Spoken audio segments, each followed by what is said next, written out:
অন্যের কাজে লাগে, যে মানবতার উপকারে আসে, সে শ্রেষ্ঠ মানুষ। এভাবে ইসলাম মানবতার জয় গান গেয়েছে। আল্লাহ রাসূল সাল্লাল্লাহু আলাইহি ওয়া আলিহি ওয়াসাল্লামের সামনে দিয়ে একবার একটা লাশ যাচ্ছিল। তিনি সাহাবাদেরকে নিয়ে বসেছিলেন। হঠাৎ ওই লাশ দেখে রাসূল সাল্লাল্লাহু আলাইহি ওয়াসাল্লাম দাঁড়িয়ে গেলেন। সাহাবারা বললেন, ইয়া রাসূলুল্লাহ, ইন্নাহু ইয়াহুদি, এটা ইহুদির লাশ। কার লাশ? জুইশ, ইহুদির লাশ। আপনি দাঁড়ালেন যে? রাসূল সাল্লাল্লাহু আলাইহি ওয়াসাল্লাম বললেন, আওয়ালাইসাত নাফসান, সে হোক ইহুদি, সে কি মানুষ নয়? এটা কি একটা প্রাণ নয়? এটা কি একটা আত্মা নয়? আমি তো ইহুদি, খ্রিস্টান, নাস্তিক সেটা দেখিনি, আমি মানুষ, এ কারণে সম্মান দিয়ে দাঁড়িয়ে গিয়েছি। আল্লাহু আকবার। তাহলে ইসলাম হচ্ছে দ্য রিলিজিয়ন অফ হিউম্যানিটি, মানবতার ধর্ম। যারা আমাদেরকে মানবাধিকার শিখায়, যারা মানবতার কথা বলতে যায় আমাদের কাছে এসে, তাদের খুব ভালো করে এগুলো জেনে নেওয়া উচিত যে ১৫০০ বছর আগে ইসলাম যেভাবে মানবতাকে উচ্চে তুলে ধরেছে, মানুষের মর্যাদাকে সবচেয়ে উপরে তুলে ধরেছে, মানুষকে আশরাফুল মাখলুকাত বলেছে, নতুন করে মানবতা তাদের কাছ থেকে আমাদের শেখা লাগবে না। তাহলে ১ নম্বর হচ্ছে ইসলাম জ্ঞান ভিত্তিক ধর্ম। ২ নম্বরে বললাম ইসলাম হচ্ছে মানবতার ধর্ম। ৩ নম্বর হচ্ছে ইসলামে আল্লাহ তাআলা যে সমস্ত বিধিবিধান আমাদেরকে দিয়েছেন, ইসলামের যে রুলিংস গুলো আছে, এগুলো খুব ফ্লেক্সিবল, এগুলো অত্যন্ত লাইফ ওরিয়েন্টেড। ইসলামের বিধানগুলো সোসাইটি ওরিয়েন্টেড। আপনার কাছে ওরিয়েন্ট লাগবে না এগুলোকে, মোটেও আপনার কাছে এটাকে অসম্ভব মনে হবে না, মানতে যে কঠিন লাগবে না, বুঝতে সহজ, মানতে সহজ, এরকম চমৎকার বিধিবিধান আল্লাহ তাআলা ইসলামের ভেতরে দিয়েছেন। তার মানে মানুষের সুবিধা অসুবিধাকে ইসলাম আমলে নেয়। আমাদের সাধ্যের বাইরে কোনো বিধান আল্লাহ তাআলা ইসলামে চাপিয়ে দেননি। লা ইউকাল্লিফুল্লাহু নাফসান ইল্লা উসআহা। সাধ্যের বাইরে আল্লাহ তাআলা কোনো বিধান আমাদের উপর চাপিয়ে দেন নাই। কোনো কিছু যদি আমাদের আউট অফ ক্যাপাসিটি হয়, এরকম কোনো বিধান আল্লাহ আমাদেরকে দেন নাই। বরং ইসলামের সবগুলো বিধান আপনার কাছে খুবই যুক্তি সুলভ লাগবে, খুবই স্বভাব সুলভ লাগবে, আপনার নেচারের সাথে, আপনার চাহিদার সাথে এটা খুব যায়, খুব স্যুট করে, এমন বিধান আল্লাহ তাআলা দিয়েছেন। আল্লাহ তাআলা বলছেন, ওয়ামা জাআলা আলাইকুম ফিদ-দীনি মিন হারাজ। দ্বীনের ভেতরে, ইসলামের ভেতরে আমি কোনো হারাজ রাখিনি, জটিলতা রাখিনি, কাঠিন্যতা রাখিনি, বরং সহজ করে ইসলামকে তোমাদের জন্য আমি দিয়েছি। অন্যত্র আল্লাহ তাআলা বলছেন, ইউরিদুল্লাহু বিকুমুল ইউসরা ওয়া লা ইউরিদু বিকুমুল উসর। আল্লাহ তোমাদের জন্য সহজ চান, কঠিন চান না। আমরা অনেক সময় না বুঝে ইসলামকে খুব কঠিন করে প্রেজেন্ট করি, উপস্থাপন করি। ইসলাম আসলে এত কঠিন না, কিন্তু আমরা কঠিন করে ফেলি। কিন্তু আল্লাহ তাআলা সহজ করেছেন। কতটা সহজ? নামাজের মধ্যে দাঁড়িয়ে সালাত আদায় করা হচ্ছে ফরজ। দাঁড়িয়ে সালাত আদায় করা কি? আপনি দাঁড়াতে পারেন না, বসে পড়লেও কবুল করবে কে? আল্লাহ কবুল করবে। বসতে পারেন না, শুয়ে পড়লেও আল্লাহ কবুল করবে। ওযু করে নামাজ পড়া ফরজ, ওযুর পানি নাই, তাই এমন করে নামাজ পড়লেও আল্লাহ কবুল করবেন। তাহলে বলেন তো, ইসলাম পালন কি কঠিন না সহজ? আমরা মাঝে মাঝে খুব কঠিন করে উপস্থাপন করি। অনেক সময় আমাদের কাছে লিগ্যাল অপিনিয়ন চায়, ফতোয়া জানতে চায়, আমরা এত কঠিন ভাবে অনেক সময় রেসপন্স করি, যিনি জিজ্ঞেস করেছেন তার মানতে বড্ড কষ্ট হয়। কিন্তু ব্যাপারটা ছিল এমন চমৎকার করে আমাদের প্রেজেন্টেশনের দরকার ছিল যে তার কাছে খুব সহজ মনে হবে এটা। কারণ যে সমস্ত বিধিবিধান আল্লাহ তাআলা আমাদেরকে দিয়েছেন ইসলামে, এগুলো মানাটা আমাদের জন্য সহজ, ফ্লেক্সিবল। ইসলামের একটা বিধান হচ্ছে আত-তাইসির, ফ্লেক্সিবিলিটি। মানুষের সুবিধা অসুবিধা এটা ইসলাম আমলে নেয়। কতটা আমলে নেয়, ছোট্ট একটা উদাহরণ দিলে আমরা বুঝতে পারবো। রাসূল সাল্লাল্লাহু আলাইহি ওয়াসাল্লাম সাহাবাদেরকে নিয়ে একবার বসা, হঠাৎ করে এক সাহাবী এসে বললেন, ইয়া রাসূলুল্লাহ, হালাকতু ইয়া রাসূলুল্লাহ, হে আল্লাহর রাসূল, আমি তো শেষ। রাসূল সাল্লাল্লাহু আলাইহি ওয়াসাল্লাম বললেন, তুমি শেষ, তোমার আবার কি হলো? তো সাহাবী বলেন, ওয়াকাআতু আলা ইমরাআতি ফি রমাদান, আমি রমজান মাসে দিনের বেলায় আমার স্ত্রীর সাথে ফিজিক্যাল ইন্টিমেসিতে চলে গেছে, ভুল করে ফেলছি। আমরা জানি যে রমাদানে আমরা কিছু কাজ করতে পারি না। সিয়ামের সংজ্ঞাই হচ্ছে আসওমু ওয়াল ইমসাক আনিল আকলি ওয়া শুরবি ওয়াল জিমাই মিন তুলুইশ শামসি ইলা মিন তুলুইল ফাজরি ইলা গুরুবি শামসি মা নিয়া। মানে রোজা হচ্ছে এটা এমন ইবাদত, সূর্যোদয় থেকে সূর্যাস্ত পর্যন্ত না খেয়ে থাকা, কোনো কিছু পান না করা, এবং দিনের বেলায় বিবাহিতরা তাদের স্ত্রীদের সাথে ইন্টিমেসিতে যেতে পারবে না। এটা যদি কেউ মেনটেন করে, এটা হচ্ছে সিয়াম। তো সাহাবী বলে, ইয়া রাসূলুল্লাহ, আমি তো শেষ, আমি তো দিনের বেলা ভুল করে ফেলছি, আমি তো আমার স্ত্রীর সাথে মেলামেশা করে ফেলছি, এখন কি করব? তো এটার আবার একটা বড় পেনাল্টি আছে, আপনারা যারা জানেন যে ইচ্ছাকৃত রোজা ভাঙলে কাজাও করতে হয়, কাফারাও দিতে হয়। কাজা মানে একটা রোজার জন্য একটা রোজা, আর কাফারা মানে হচ্ছে আরো 60টা রোজা রাখতে হবে। কয়েকটা জিনিস আছে, বেসিক্যালি 3টা।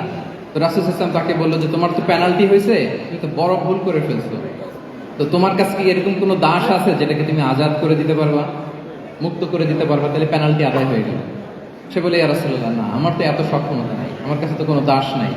আচ্ছা, দাস নাই। তো রাসূল সাল্লাল্লাহু আলাইহি ওয়াসাল্লাম বললেন, তাইলে তুমি টানা 2 মাস রোজা রাখতে হবে, তাইলেও পেনাল্টি হয়ে যাবে, আদায় হয়ে যাবে, পারবা? সে বলে, ইয়া রাসূলুল্লাহ, 2 মাস রোজা রাখা তো কঠিন হয়ে যায়, ইটস নট এ জোক। টানা 60 দিন কি করে রোজা রাখা? তো রাসূল সাল্লাল্লাহু আলাইহি ওয়াসাল্লাম বললেন, এটাও পারবো না, তাহলে 60 জন মিসকিনকে খাবার খাইয়ে দিতে হবে যে পেনাল্টি। বড় অন্যায় করে ফেলছে, 60 জন মিসকিনকে খাবার খাওয়াবে, এটা পারবা? সে বলে, ইয়া রাসূলুল্লাহ, এটাও পারবো না। এই কয়টা অপশন দিয়েছিলেন রাসূল সাল্লাল্লাহু আলাইহি ওয়াসাল্লাম? আওয়াজ করে বলেন তো কয়টা? একটাও উনি পারবে না। দাসও আজাদ করতে পারবে না, 2 মাস রোজাও রাখতে পারবে না, 60 জনকে খাওয়াতেও পারবে না।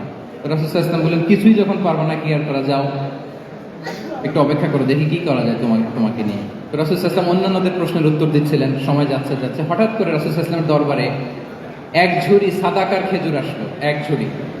তো সাদাকার 1 ঝুড়ি খেজুর দেখে রাসূল সাল্লাল্লাহু আলাইহি ওয়াসাল্লাম বললেন, ওই ব্যক্তিকে ডাকো যার কিছু নাই, কিছুই করতে পারবে না। ডেকে আনা হলো। রাসূল সাল্লাল্লাহু আলাইহি ওয়াসাল্লাম বললেন, যাও, তুমি তো কিছুই করতে পারবে না, এই 1 ঝুড়ি চ্যারিটির খেজুর, সাদাকার খেজুর তুমি গরিবদের মাঝে বিতরণ করে দাও, তাসাদ্দাক বিহা, এটা বিতরণ করে দাও, তাইলে আশা করি আল্লাহ তোমাকে মাফ করবে। তো এই সাহাবী বলে, ইয়া রাসূলুল্লাহ, আলা আফকারা মিন্না ইয়া রাসূলুল্লাহ, আমার চেয়েও গরিব কাউকে খুঁজে বের করে দান করতে হবে? রাসূল সাল্লাল্লাহু আলাইহি ওয়াসাল্লাম বললেন, হ্যাঁ, গরিবকেই তো দিতে হবে।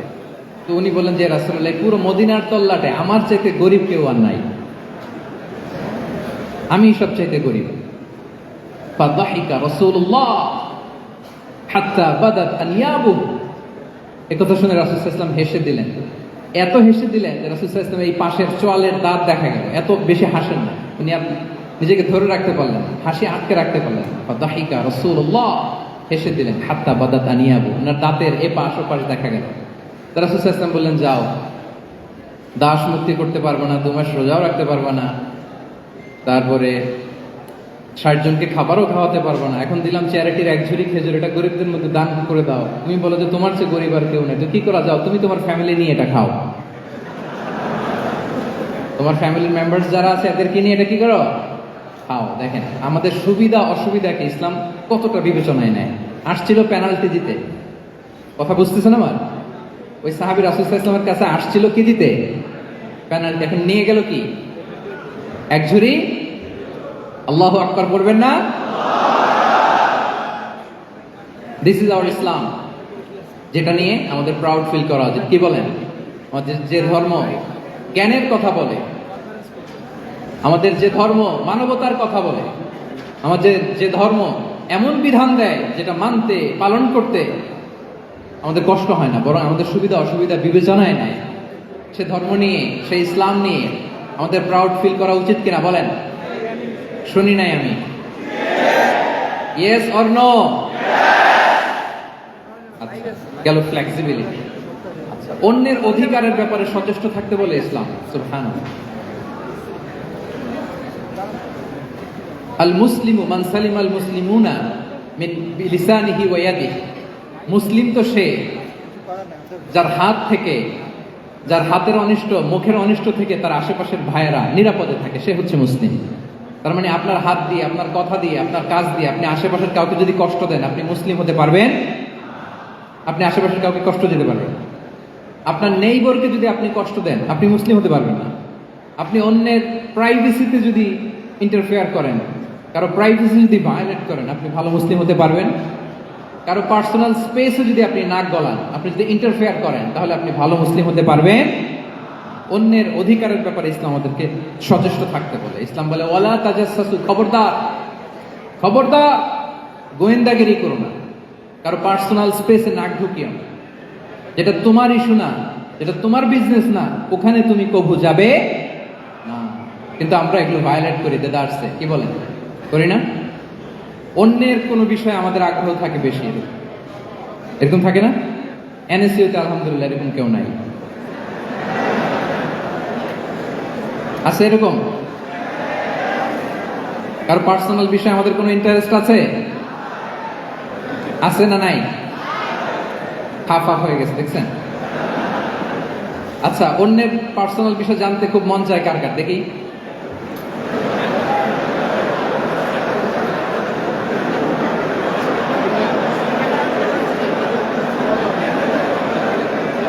হাত তুলে ফেলছে কয়েকজন। আল্লাহ হেদায়েত দেখ আমাদেরকে। আচ্ছা, অন্যের পার্সোনাল বিষয়ে নাক গলায় না, এরকম কারা কারা, দেখি। মাশাআল্লাহ, মাশাআল্লাহ, মাশাআল্লাহ। ঠিক আছে, হাত নামান। ঠিক আছে, এবার দুইবারের একবারও যারা হাত তোলেন নাই তারা হাত তোলেন। আপনারা কি করেন? আচ্ছা, তাহলে অন্যের পার্সোনাল ইস্যুতে আমরা আজকে থেকে নাক গলাবো, আমরা ভুল করে ফেলি। ইনশাল্লাহ আমরা এমনটা করবো না। আমরা অনেক খুঁচিয়ে খুঁচিয়ে তার পার্সোনাল বিষয় জানতে চাই। বিশেষ করে নিঃসন্তান দম্পতি পেলে আমি দেখেছি খুঁটিয়ে খুঁটিয়ে তাকে প্রশ্ন করে যে ভাই কি সমস্যা, বেবি নিচ্ছেন না কেন, কার সমস্যা, আপনার সমস্যা না ভাবির সমস্যা, আর বেটা তোর কি সমস্যা সেটা বল।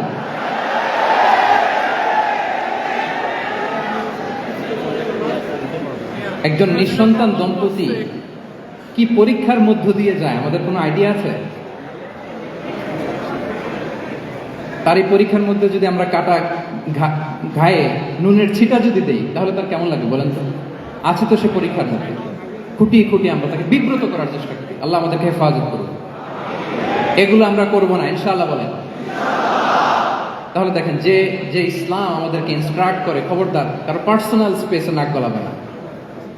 হ্যাঁ, প্রত্যেকের একটা প্রাইভেট স্পেস আছে, কেউ এখানে ইন্টারফেয়ার করতে পারবে। ইসলাম আমাদেরকে অন্যের রাইটসের ব্যাপারে সচেতন থাকতে বলে। ইসলাম আমাদেরকে কমিউনাল হারমোনির কথা বলে, সাম্প্রদায়িক সম্প্রীতি। আমরা মুসলিম, এদেশে আমরা মুসলিম সংখ্যাগরিষ্ঠ, কিন্তু আমাদের হিন্দু ভাইয়েরা আছে, বৌদ্ধরা আছে, তাদের সাথে মিলেমিশে থাকার কথা বলে। এবং রাসূল সাল্লাল্লাহু আলাইহি ওয়াসাল্লাম তো মদিনাতে যে তাই করেছেন, মদিনা চার্টার করেছেন। জুইশরা ছিল, পেগানরা ছিল, মুসলিমরা ছিল, সবাইকে নিয়ে তিনি মদিনা চার্টার করেছেন। পরবর্তীতে তারা বিট্রে করার কারণে, ট্রেচারের কারণে এই মদিনা চার্টার ভঙ্গ হয়েছে, কিন্তু রাসূল সাল্লাল্লাহু আলাইহি ওয়াসাল্লামের পক্ষ থেকে কোনো না ছিল। তাহলে এই যে পরমত সহিষ্ণুতা, রিলিজিয়াস কোএক্সিস্টেন্স, ধর্মীয় সহাবস্থান, এটার কথা ইসলাম আমাদেরকে বলে। এবং কতটা জোরালো ভাবে বলে আপনি অবাক হবেন। মাইনরিটি রাইটসকে ইসলাম এমন ভাবে প্রিজার্ভ করেছে। আল্লাহ রাসূল সাল্লাল্লাহু আলাইহি ওয়াসাল্লাম বলেন, কোনো হিন্দু, কোনো মাইনরিটি, কোনো সংখ্যালঘু, শব্দটা যদি আমাদের পছন্দের না, বোঝানোর জন্য বলছি, কোনো অমুসলিম যদি মুসলিমদের পাশে থাকে এবং কোনো মুসলিম যদি তার রাইটকে ভায়োলেট করে, যেমন আপনি মুসলিম, আপনার নেইবার হচ্ছে হিন্দু, আপনি যদি তার হক নষ্ট করেন, জোর করে তার জমি দখল করেন, তাকে তার প্রাপ্য থেকে বঞ্চিত করেন, রাসূল সাল্লাল্লাহু আলাইহি ওয়াসাল্লাম বলেন কিয়ামতের দিন আমি ওই হিন্দুর পক্ষে মুসলিমের বিপক্ষে বাদী হয়ে দাঁড়াবো। আল্লাহু আকবার। রাসূল সাল্লাল্লাহু আলাইহি ওয়াসাল্লাম ওই হিন্দুর পক্ষে, আমি রাসূল সাল্লাল্লাহু আলাইহি ওয়াসাল্লামের উম্মত, আমার বিপক্ষে দাঁড়াবেন। আল্লাহু আকবার। What a marvellous statement. আল্লাহু আকবার। সংখ্যালঘুদের উপর যদি কেউ কোনো মুসলিম অত্যাচার করে, রাসূল সাল্লাল্লাহু আলাইহি ওয়াসাল্লাম বলেন তুমি আমার উম্মত হতে পারো, কিন্তু তোমার পক্ষে না, আমি ওই মাজলুমের পক্ষে কিয়ামতের দিন দাঁড়াবো। দিস ইজ ইসলাম। ইসলাম আমাদেরকে অন্য যে ফেইথ আছে, Islam teaches us to respect other faith. অন্যান্য যে ফেইথ গুলো আছে এগুলোর প্রতি শ্রদ্ধা দেখাতে বলে, সম্মান দেখাতে বলে। আল্লাহ তাআলা বলছেন ওয়ালা তাসুবুল্লাযীনা ইয়াদউনা মিন দুনিল্লাহি ফায়াসুবুল্লাহা আদওয়ান বিগাইরি ইলম। ওহে বিশ্বাসীরা, আল্লাহকে ছাড়া তারা যাদেরকে ডাকে, যাদের উপাসনা করে, ওই সমস্ত দেব দেবীকে তোমরা গালি দিও না। ফলে রাগান্বিত হয়ে অজ্ঞতাবশত তারা আল্লাহকে গালি দিবে। কথা বুঝতে পেরেছেন? ওরা নানা কিছুর উপাসনা করে, কিন্তু আমরা কি যেসব জিনিসের তারা উপাসনা করে তাদেরকে গালি দিতে পারবো বলেন? আল্লাহ স্পষ্ট করে বলেছেন খবরদার তাদের দেবতাদের গালি দিও না, তাহলে ওরা আল্লাহকে গালি দিবে। তাহলে কেমন যেন আল্লাহকে গালি খাওয়ানোর কারণ হলাম কে? আমি। কেউ যদি অন্য ধর্মকে ছোট করে সে মূলত ইসলামকে ছোট করে। আই রিপিট, আমি আবারও বলছি, যে অন্য ধর্মকে ছোট করে সে ইসলামকে ছোট করে। তাহলে অন্যান্য যে ফেইথ আছে এগুলোর ব্যাপারে আমাদেরকে শ্রদ্ধাশীল থাকতে বলেছে ইসলাম। সর্বশেষ ব্যালেন্স অ্যাপ্রোচের কথা ইসলাম আমাদেরকে বলেছে, আমরা যেন ভারসাম্যপূর্ণ জীবন আচরণে বিশ্বাসী হই, আমাদের কথায়, আমাদের কাজে, আমাদের বিশ্বাসে, আমাদের আচরণে। দাওয়াতি কাজ করার ক্ষেত্রে, ইসলামকে বুঝার ক্ষেত্রে, ইসলামকে বোঝানোর ক্ষেত্রে আমাদেরকে ব্যালেন্সড অ্যাপ্রোচে বিশ্বাসী হতে হবে, ভারসাম্যপূর্ণ আচরণ করতে হবে, যেটাকে আরবিতে বলে আল ওয়াসাতিয়া। আলহামদুলিল্লাহ, শাইখ আহমদুল্লাহ আমাদের মাঝে উপস্থিত হয়েছেন, আমরা পড়ি আলহামদুলিল্লাহ। এদেশের একেবারে বিদগ্ধ স্কলার্স যারা আছেন, লিডিং ইসলামিক স্কলার্স, ওনারা আপনাদের এই কনফারেন্সে এসেছেন। আলহামদুলিল্লাহ, আপনারা চমৎকার চমৎকার আলোচনা শুনেছেন। আমার পরপরই আপনারা শাইখের আলোচনা শুনবেন ইনশাআল্লাহ বিইذনিল্লাহ। আমি খুব অল্প সময়ের মধ্যে শেষ করে দিব। তাহলে 7 নম্বরে বলছিলাম ইনশাআল্লাহ। জি জি, আছি আছি আছি ইনশাআল্লাহ। না, ঠিক আছে।